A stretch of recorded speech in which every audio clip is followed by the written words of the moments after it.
Hello भाई, नमस्कार, good morning. आप सभी का स्वागत है मोबाइल पाठशाला के यूट्यूब चैनल पे। फटाफट से बस सभी लोग जुड़ जाइए मोबाइल पाठशाला यूट्यूब चैनल के साथ। वीडियो को लाइक करना, चैनल को सब्सक्राइब करना, ये आपकी फर्स्ट प्रायोरिटी है। यानी कि सबसे पहला अगर कोई काम है आपको तो वही है कि वीडियो को लाइक करना और चैनल को सब्सक्राइब करना और बेल आइकन जरूर दबा दीजिए। बेल आइकन दबाने से होगा ये कि आप सभी को क्लास अगर स्टार्ट होगी पहले तो सबसे पहले नोटिफिकेशन लेके हम आपको हाजिर हो जाएंगे, ठीक है। या यूं कह सकते हो कि तुम सोए भी होगे तो भी तुम्हें 10 घंटे बजा के उठा देंगे। फटाफट सब सभी लोग जुड़ो। आपके सामने आप देख रहे हो कि हमने कितने प्रैक्टिस सेट करवा दिए हैं और ये सारे ही प्रैक्टिस सेट आपका भविष्य निर्धारित करेंगे। देखना जरा यहाँ पे क्या है मोटिवेशन कोड, यहां से बहुत मजा आएगा। शिक्षा भविष्य का पासपोर्ट है। सही बात है, बिल्कुल सही है। तुम्हें शिक्षा कहां से कहां पहुंचा देती है, पासपोर्ट ही तो है। कल के लिए जो आज इसकी तैयारी करते हैं, सिंपल सी बात है। यानी कि अगर तुम आज बढ़िया से अपने लेक्चर को, अपने काम को, अपनी प्रिपरेशन को पूरी डेडिकेशन के साथ ले रहे हो तो सिंपल सी बात है, फिर वो तुम्हें मतलब फर्श से उठ के अर्श पर जाने तक समय नहीं लगेगा। बहुत कम टाइम में तुम वो चीजें कर जाओगे। बात आ रही समझ में? आई जैसे ये सवाल है, इसमें पूछा है कि बताओ वो यूनिट डिजिट क्या होगा। बताओ वो यूनिट डिजिट क्या होगा। तो मेरे बच्चे, मैं आप सभी से एक चीज कहना चाहता हूं कि आप सबसे पहले मुझे बता दीजिए आंसर क्या होगा, इसका उत्तर क्या होगा, ठीक है। चलिए बता दीजिए आंसर फटाफट से, फिर हम बताते हैं आपको कि क्या क्या चीजें हमें और करनी। बताइए, उत्तर बताइए फटाफट से क्या होगा। जैसे सवाल है, ये बड़ा अच्छा सवाल है। तो ऐसे सवालों में जब कभी भी आपको यूनिट डिजिट पूछे तो आपको बहुत ज्यादा चीजें लेने की जरूरत नहीं होती। आपको सिर्फ इकाई का अंक लेना है। यानी कि अगर मुझे यहां कैलकुलेशन करना है तो यहां भी मुझे बस यूनिट डिजिट ही लेना है, और मुझे यहां कैलकुलेशन करना है तो यहां भी मुझे यूनिट डिजिट ही लेना है, बाकी और कुछ लेना नहीं। जैसे आप इसका मल्टीप्लाई करोगे तो 7 दूना 14, तो यूनिट डिजिट ही सिर्फ लेना है, बाकी आप 1 को मारो गोली, कोई फर्क नहीं पड़ता। अब यहां पे 9 है तो इसको आप ऐड कर दो, तो 9 4 13। तो यहां भी हमें सिर्फ यूनिट डिजिट ही लेना था, वो आ गया 3। डन। नेक्स्ट, लाजवाब, माइंड ब्लोइंग सवाल है। मतलब मैं कह रहा हूं ना कि बहुत बढ़िया सवाल है, इसको जरा करिए। आप इसको कर कैसे सकते हैं? आप ऐसे कर सकते हो कि इस पूरे को आप ए मान लो, ठीक है। पूरे को आप ए मान लो। अच्छा, ये दोनों चीजें एक ही हैं लेकिन ये माइनस है, ठीक है। और इसको आप मान लो बी, ठीक। यहां पे देखोगे तो पाओगे ये ए का स्क्वायर है, यहां पे पाओगे तो ये बी का स्क्वायर है, और बीच में है माइनस। आप सारे बच्चों को पता होगा कि ए स्क्वायर माइनस बी स्क्वायर का फॉर्मूला होता है एक ब्रैकेट में ए माइनस बी और दूसरे ब्रैकेट में ए प्लस बी। मानते हो? हमें इसके साथ यही हासिल करना है। कैसे?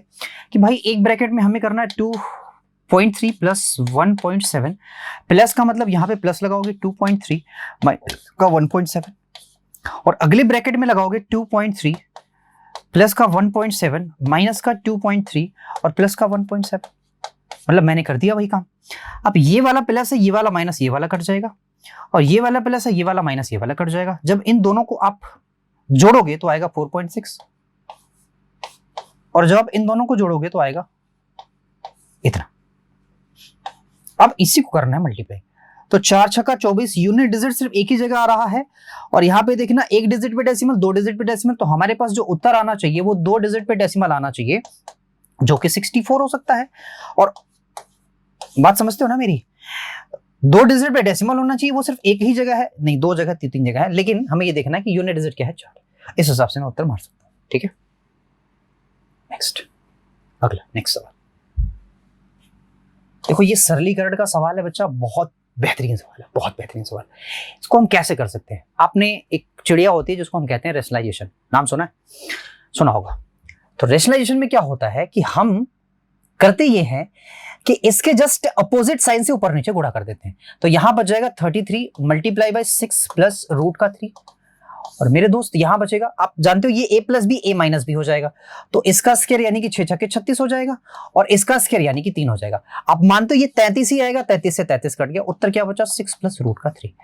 बढ़िया सवाल है, मस्त सवाल है। आप एक बार देखो इसको और फटाफट से लाइक शेयर सब्सक्राइब कर दो, ठीक है। चलिए अगला सवाल, ठीक है, अगला सवाल देखो बढ़िया से। एक संख्या को 80 से विभाजित किया जाता है तो शेषफल 20 बचता है। बहुत प्यारा सवाल है, बहुत प्यारा। 80 से डिवाइड करने पर शेषफल क्या बचता है? 20 बचता है। उसी संख्या को जब 16 से विभाजित किया जाता है तो कह रहा है बताओ शेषफल क्या होगा। ठीक है बच्चे, आपको सिर्फ इतना देखना है कि जिससे विभाजित किया जा रहा है क्या वो 16 से डिवाइड है। अगर 16 से डिवाइड है यानी इस वाले नंबर से अगर डिवाइड है तो ही सवाल ही सही है, तो ही उत्तर निकल सकता है, नहीं तो अदरवाइज निकल नहीं सकता। ठीक है, अगर सवाल भी चेक करना आपको कि सवाल गलत है या सही है तो यही चेक करना कि 16 से ये नंबर डिवाइड होना चाहिए, और 16 25 80 हो रहा है तो 100% ये नंबर डिवाइड। आप बोलोगे सर उत्तर कैसे लाए हम, तो उत्तर लाने के लिए सिर्फ इतना करना है कि ये जो शेषफल है ना इसी को एक बार और 16 से डिवाइड कर दो। तो 16 से डिवाइड करोगे, आप जानते हो शेषफल आएगा मेरे पास 4, क्योंकि एक बार 16 से भाग तो चला जाएगा, 4 ही तो बचेगा सिर्फ, है ना। नेक्स्ट, बहुत बहुत प्यारा सवाल, बहुत प्यारा सवाल। आपसे बोल रहा है कि ये बताओ कि 15 से कौन सा डिवाइड कर सकता है। तो आप ये बात समझते हो, ये बात जानते हो कि 15 से डिविजिबिलिटी का रूल हमने पढ़ा ही नहीं है अभी तक, या कोई भी किसी ने भी नहीं पढ़ा है। तो नहीं पढ़ा है तो क्या करें, नहीं पढ़ा है तो भाई एक काम कर लो, इसको ब्रेक कर लो, 3 गुणा 5। अब आप समझते हो कि 3 का भी डिविजिबिलिटी रूल हमने पढ़ा है, 5 का भी पढ़ा है। 5 का डिविजिबिलिटी रूल ये होता है कि लास्ट का 1 डिजिट 5 से डिवाइड होना चाहिए, यानी कि मैं कह सकता हूं कि या तो 5 होगा या तो 0 होगा, लास्ट का डिजिट, लास्ट का 1 डिजिट या तो 0 हो या तो 5 हो, वो नंबर 5 से डिवाइड होगा। तो ये सारे के सारे नंबर मुझे 5 से डिवाइड लग रहे हैं, तो हम इस हिसाब से उत्तर नहीं निकाल सकते। अब क्या करते हैं भाई, अब ये देख लो कि कौन सा इसमें नंबर ऐसा जो 3 से विभाजित है। जो नंबर 3 से विभाजित है वही मेरे सवाल का उत्तर है। 3 से विभाज्यता का नियम ये होता है कि संख्याओं के अंकों का जोड़ 3 से डिवाइड होना चाहिए, लेकिन मैं ये कहता हूं कि कुछ एक्स्ट्रा करो। एक्स्ट्रा क्या करो कि इन संख्याओं को जोड़ो, संख्याओं में अंकों को जोड़ो, लेकिन अंकों को जोड़ते समय जहां ही वो 3 से भाग करने वाला या जहां ही वो 3 का मल्टीपल मिल जाता है वहीं उसको बस नेग्लेक्ट कर दो, वहीं हटा दो उसको। ठीक है, और अगर लास्ट में आपके पास 0 बचता है तो सवाल का उत्तर वही है, या कुछ बच जाता है और वो नंबर 3 से डिवाइड नहीं होता है, इसका मतलब फिर वो नंबर 3 से डिवाइड नहीं होगा।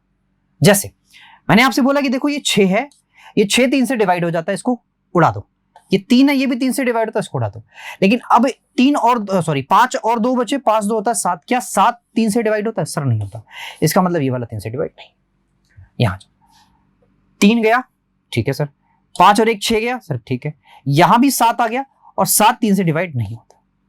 6 3 5 4 9 सर, ये वाला डिवाइड हो रहा है, ये वाला डिवाइड हो रहा है। अब ये वाला भी चेक कर लो, 5 7 2 9 होता है, 5 2 7, तो 7 भी डिवाइड नहीं होगा, तो डेफिनेटली आपका सी ही आपका उत्तर है। ठीक, नेक्स्ट, बढ़िया सवाल, अच्छा सवाल, ये मैंने करवाया है, आपको बताया है, कई बार मैंने बता दिया है। इस सवाल को करने के लिए बहुत ज्यादा आपको एफर्ट लगाने की जरूरत नहीं है, जो मैंने बताया है उसी पे कॉन्सेंट्रेट करो। ठीक है, जैसे मैंने बोला आपसे कि ये 2 है बटा 3, ये 4 है बटा 5, ये 7 है बटा 11, मानते हो? आप एक काम करो, मैंने बोला आपसे, आप ये जानते हो, इनका डिफरेंस ले लो। सर डिफरेंस 1, डिफरेंस 1, डिफरेंस 4, मानते हो भाई? ठीक है, यहां डिफरेंस समान नहीं है। सर डिफरेंस समान नहीं है तो क्या करें भाई? डिफरेंस को समान करो, और क्या समान कैसे करें सर? सर 4 का गुणा यहां भी करो, 4 का गुणा यहां भी करो। जब मैंने 4 का गुणा किया तो यहां बना 16, यहां बना 8। अब सिंपल सी बात है, बताओ ये वाला बड़ा, ये वाला बड़ा या ये वाला बड़ा? तो 8 बड़ा, 16 बड़ा या 7 बड़ा? तो आप बोलोगे सर 16 बड़ा, यानी कि जिसको हम बोलते हैं 4 बटा 5। तो सवाल का उत्तर क्या होगा? 4 बटा 5। यही आपके सवाल का राइट आंसर है। आप चेक करना चाहते हो तो आप एलसीएम वाली विधि से चेक कर लेना। ठीक है, नेक्स्ट नेक्स्ट नेक्स्ट नेक्स्ट सवाल। ए बी मिलकर किसी काम को 20 दिनों में पूरा करते हैं, बी सी मिलकर 30 दिन में, फिर कह रहा सी ए मिलकर 24 दिनों में पूरा करते हैं, तो ए बी सी मिलकर कितने दिन में पूरा करेंगे? ये बहुत अच्छा सवाल है, ये हर एग्जाम में पूछा जाता है, बढ़िया सवाल है ये। ठीक है, ऐसे सवालों को हम जब भी करेंगे तो एक आप नोट लिख लो, हमेशा के लिए नोट लिख लो कि जब कभी भी हम कंबाइन काम करवाते हैं, यानी कि ए और बी साथ मिलके, बी और सी साथ मिलके, सी और ए साथ मिलके, तो हमेशा ही सवाल सॉल्व करते समय काम को यानी जो एलसीएम आएगा उसको, काम को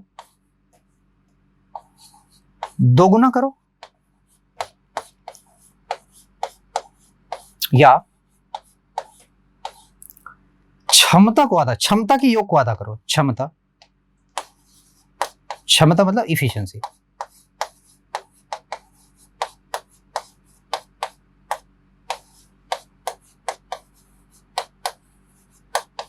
आधा यानी हाफ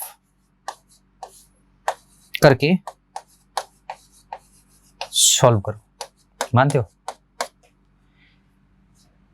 चलो फटाफट एलसीएम ले लो। यहां 30 है, यहां आपका 24, तो मुझे लग रहा है कैल्शियम आएगा 120 के। अब ए और बी की क्षमताएं देखो, ए प्लस बी की क्षमताएं देखो। सर वो 20 है तो 20 छक्का 120। बी प्लस सी की क्षमताएं देखो, सर बी प्लस सी की क्षमताएं देखो, ये 30 है 4। सी प्लस ए की क्षमताएं देखो, सर ये 5 हो जाएगा। मैंने इन सभी को जोड़ा तो आ गई भाई साहब ए बी सी सभी की क्षमताएं, तो 6 4 10 यानी कि 15 हो गया। अब मैंने बोला था आपसे कि या तो इसको आधा कर लो, तो आधा करोगे तो डेसिमल में आएगा, कहानी गड़बड़ हो जाएगी। एक काम करो, इसी को 2 गुना कर लो, मानते हो ना, और 15 से भाग दे दो, तो 15 बटे 120 8 आ गया, 8 दूना 16 आपके सवाल का राइट आंसर है। ठीक है, देखो कितना आसानी से हो गया।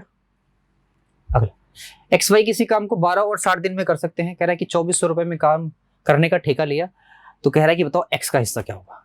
यार एक बात समझना कि जो जितना ज्यादा टाइम लेगा ना काम करने में, उसको उतने कम पैसे मिलेंगे। ऐसा क्यों है? ऐसा इसलिए है क्योंकि जो ज्यादा टाइम ले रहा है उसकी इफिशियंसी कम है, और जिसकी इफिशियंसी कम है उसको कम पैसे मिलेंगे, है ना। चलो, आप ये भी बात समझते हो कि समय का जस्ट अपोजिट, जैसे समय का अनुपात ले लूं मैं 12 और 60 के, तो भैया आएगा 12 एकम 12 12 पंजे 60, ये हो गया समय का अनुपात। इसका जस्ट अपोजिट होता है इफिशियंसी का रेशियो, यानी कि 5:1 है। ठीक है, तो 5 और 1 6 यूनिट बराबर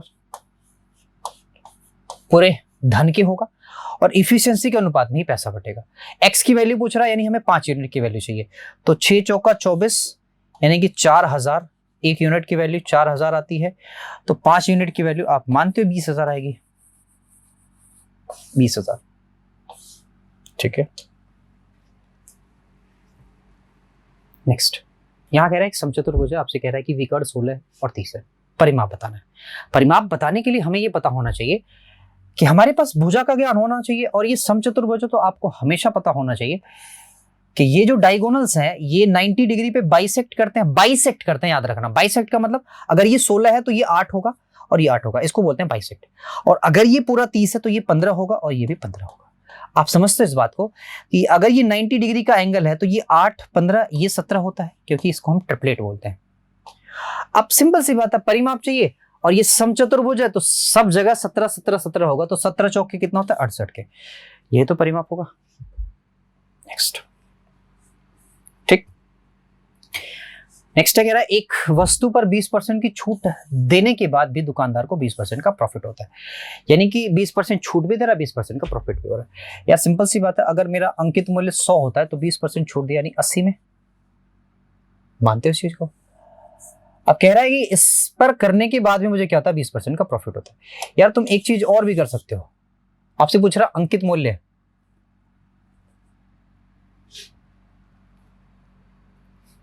क्या बोल रहा है, एक वस्तु 20% छूट दुकानदार, यहां पे ये होगा ना कि सीपी अंकित मूल्य का कितना परसेंट है, यहां ये हो सकता है थोड़ा सा एक मिस पॉइंट है यहाँ पे सीपी या फिर एसपी होगा। अब जैसे हम देखेंगे जैसे हिसाब से वैसे हम निकालेंगे, अगर आंसर सीपी पे टैली कर जाएगा तो वो मार देंगे, एसपी पे टैली कर जाएगा तो वो मार देंगे। यहां मुझे लग रहा है ऐसा पूछा होगा कि सीपी अंकित मूल्य का कितना परसेंट है, यानी क्रय मूल्य अंकित मूल्य का कितना परसेंट है, ये सवाल पूछा होगा। तो यार इसके लिए फॉर्मूला आपने पढ़ा होगा एमपी बटा CP that is equal to 100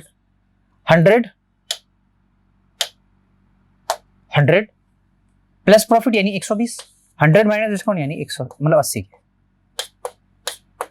4 3 12 4 दूना 8 के। यार अगर मैं चाहूं, यार सिंपल सी बात है, छोड़ो, सवाल ये पूछा है ना कि एमपी का, तो उल्टा कर दो, तो इसका हम परसेंटेज में क्या लिखते हैं, एमपी का सीपी कितना परसेंट है, यानी कि 2/3। 2/3 का मतलब 66 सही, ठीक है, 2/3 लिखो या 66.666 लिखो, बात एक ही है। एक वस्तु का अंकित मूल्य इसके क्रय मूल्य से 40% अधिक है, यदि 25% की छूट दी जाए तो लाभ बताओ कितना होगा। अच्छा सवाल है, बढ़िया सवाल है। आपसे बोल रहा है कि सीपी अगर 100 हो तो बच्चा सिंपल सी बात है ये 140 होगा, ठीक, यहाँ 125 होना चाहिए, ठीक है भाई। मतलब ये एक सेकेंड सवाल थोड़ा सा गलत इंटरप्रेट हो गया, पढ़ने में गलती हुई है। एक वस्तु का अंकित मूल्य क्रय मूल्य से 40% अधिक है, यानी 140 है, ये आपका एमपी है। इस पे 25% का छूट देता है। अगर 25% का छूट देगा तो 1/4 होगा, सिंपल सी बात है। 1/4 का मतलब 4 तिया 12, 4 पंजे 20, 35 का छूट हो गया। इसको बेचा 105 में, तो 105 में बेचा तो कितने परसेंट का प्रॉफिट कमाया? 5 का। ऐसे सवाल बहुत पूछे जाते हैं, हालांकि दम इसमें कुछ भी नहीं होता। राम श्याम की आय का अनुपात कितना भाई? 12 साल, सॉरी अनुपात 15 साल पहले की बात कर रहा है, यानी अगर ये वर्तमान हो तो 15 साल पहले की बात कर रहा है। ये अनुपात था 2:5 के, यानी यहां से लेके वर्तमान से यहां से लेके इतने डिस्टेंस में 15 ईयर कवर किया इसने। अब कह रहा है कि जब यहां आ गया तो अनुपात आ गया 5:8 के। मैंने बोला एक काम करो, चेक करो क्या ये रेशियो में जो डिफरेंस है वो बराबर है क्या हर जगह? तो बोलोगे सर हाँ रेशियो तो बराबर दिख रहा है। अगर बराबर दिख रहा है तो लास्ट वाले से वर्तमान का जो डिफरेंस है वो है 15 साल, और यहां कह रहा है कि वो 3 यूनिट के बराबर है, तो 3 यूनिट को 15 के बराबर कर दो, एक बराबर हो जाएगा 5 के। और जैसे ही एक बराबर 5 के हो गया, सवाल ने तुमसे क्या पूछा? श्याम की वर्तमान आयु। तो श्याम की वर्तमान आयु ये रही 8 पंजे 40 साल, 8 पंजे 40 साल, ठीक। हाँ जी, कुछ ऐसा ही है, कुछ ऐसा ही आपका अगला सवाल है। ये अच्छा सवाल है, बढ़िया सवाल है। 3 संख्याएं हैं, कह रहा है कि 2, 5 और 7 के अनुपात में सबसे छोटी संख्या सबसे बड़ी संख्या का योग दूसरी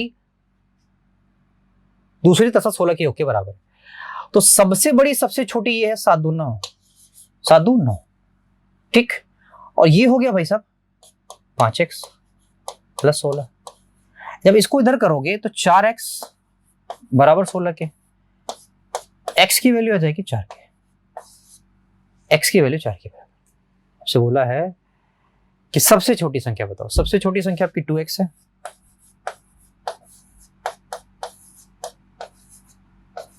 ये हो जाएगा 8 के बराबर।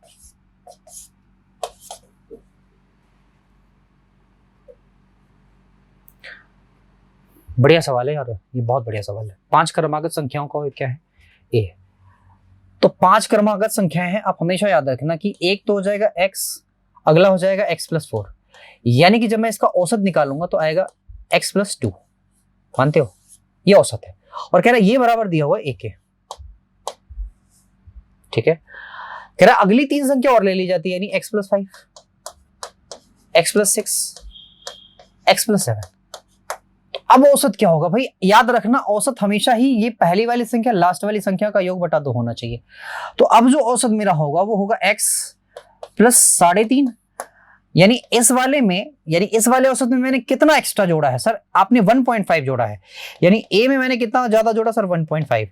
तो अब का उत्तर कितना होगा? a + 1.5, a + 1.5। अगला नेक्स्ट कह रहा है यदि क्रय मूल्य विक्रय मूल्य से 150 कम है, क्रय मूल्य विक्रय मूल्य से 150 कम है तथा लाभ 120% है। बहुत बढ़िया। क्रय मूल्य विक्रय मूल्य से 100 कम है, मतलब 150 कम है, यानी कि सिंपल सी बात है वो जो प्रॉफिट है वही तो आपका क्या है? 150 है। तो 20% की बना लो फ्रैक्शन, क्या आएगा? 1/5 के, यानी 5 अगर आपका सीपी है मेरे दोस्त तो 6 आपका क्या होगा सर? आपका एसपी क्या होगा सर? ये होगा 6। आपका प्रॉफिट क्या होगा ऊपर वाला सर? 1 बराबर है 150 के। तो आपसे क्या पूछा है? विक्रय मूल्य 6 जोड़ी 15 छक्का 90 900। अगर आपसे क्रय मूल्य पूछता तो क्या होता? 15 × 5 = 75 750। ठीक है, जो पूछे हमारा।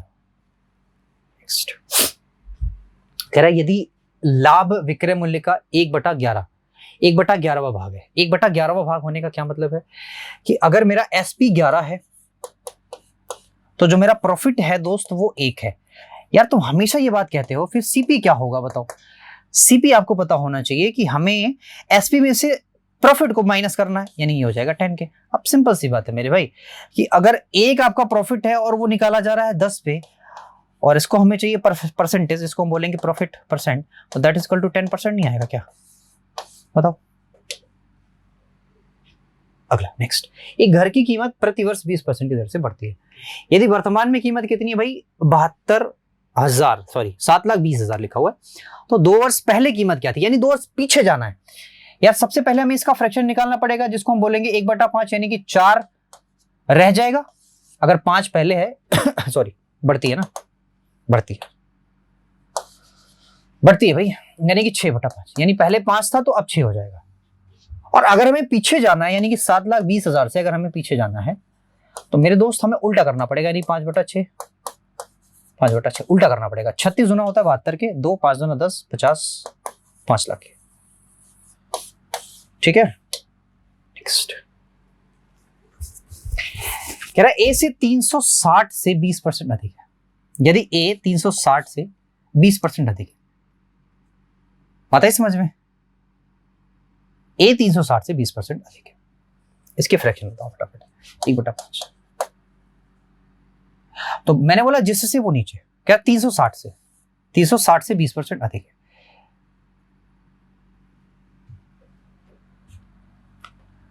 तो मेरी बात ध्यान से सुनना, मैंने ये बोला है 360 से भी 20% अधिक है ए। तो तुम ये भी कह सकते हो कि जो 360 होगा ये हम कर देंगे 6/5। मतलब सिंपल सी बात है कि पहले 5 था, अब 1 ज्यादा हो जाएगा, नहीं 6/5। ठीक, यहां 5 से काटोगे तो 72 होगा, और 72 गुणा 6 कर दो तो 6 दूना 12, 12 हो गया 2, 512 तो आएगा नहीं, मुझे लग रहा है 32 आएगा। 6 7 42, 1 43, क्योंकि 512 में तो कभी भी 3 आ ही नहीं सकता है, और 6 में तो 3 रखा ही हुआ है। नेक्स्ट, 200 मीटर लंबी रेलगाड़ी है, 20 मीटर प्रति सेकंड की गति से चलती है। 400 मीटर लंबे प्लेटफॉर्म को पार करने में कितना समय लेगी? ठीक है, 400 मीटर लंबे प्लेटफॉर्म को पार करना है, 20 मीटर पर सेकंड उसकी गति है, तो कुल मिला के उसको लगाना है 600 मीटर का चक्कर। हमें चाहिए टाइम,